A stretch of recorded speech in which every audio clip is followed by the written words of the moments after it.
ये हम आ चुके हैं श्री माता सती अनुसुईया जी के आश्रम, और ये दर्शन हम यहाँ पे करेंगे आगे इस मार्ग की ओर हम आगे बढ़ते हुए समस्त तीर्थयात्रियों के साथ।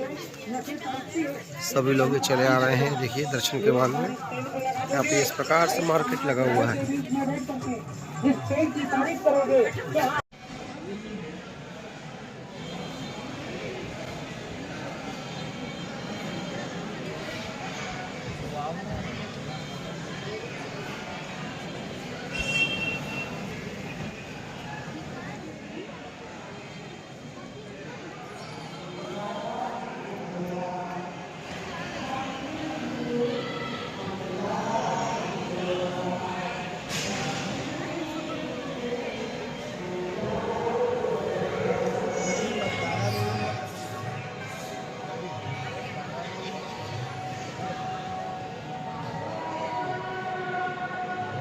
बोली सियावर रामचंद्र की जय।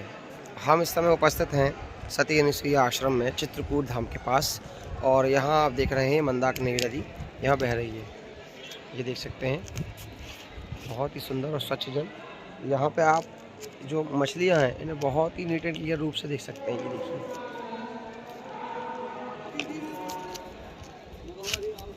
सती अनुसुईया आश्रम की कथा कुछ इस प्रकार है कि जब भगवान ब्रह्मा विष्णु महेश तीनों देवियों के प्रभाव में आकर के और इस लीला को उन्होंने जन्म दिया कि उन्हें जाकर के जो सती अनुसुईया हैं कि उन जो जगत में सबसे सर्वोच्च सती के रूप में पूजित हैं, इस बात से माता ने उनके सतीत्व की परीक्षा लेने का प्रण लिया और भगवान से कहा, तीनों देवों से कहा, ब्रह्मा विष्णु महेश से कहा कि आप जाइए इनकी परीक्षा लीजिए।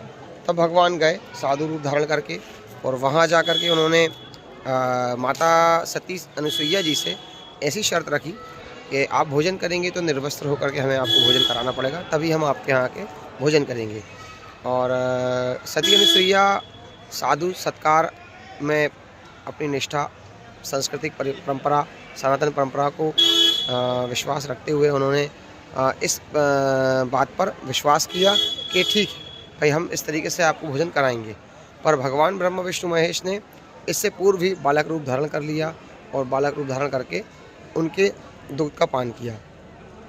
कहा जाता है तीनों देवियाँ इस चीज़ से प्रसन्न हुई, इस प्रकार के स्वभाव से प्रसन्न हुई, इस प्रकार की निष्ठा से प्रसन्न हुई, और भगवान ब्रह्मा विष्णु महेश प्रसन्न हुए।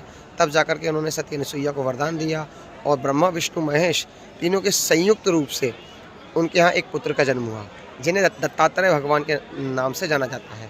नर्मदा परिक्रमा में जूनागढ़ में जिस स्थान के बारे में मैंने आपको बताया था, जो जूनागढ़ अखाड़े के रूप में प्रसिद्ध है, वह दत्तात्रेय भगवान का ही स्थान है। और यहाँ पर उनकी माताजी सती अनुसुईया का यहाँ आश्रम है चित्रकूट में। प्रेम से कहेंगे वृंदावन बिहारी लाल की जय, माता सती अनुसुईया की जय, सियावर रामचंद्र की जय।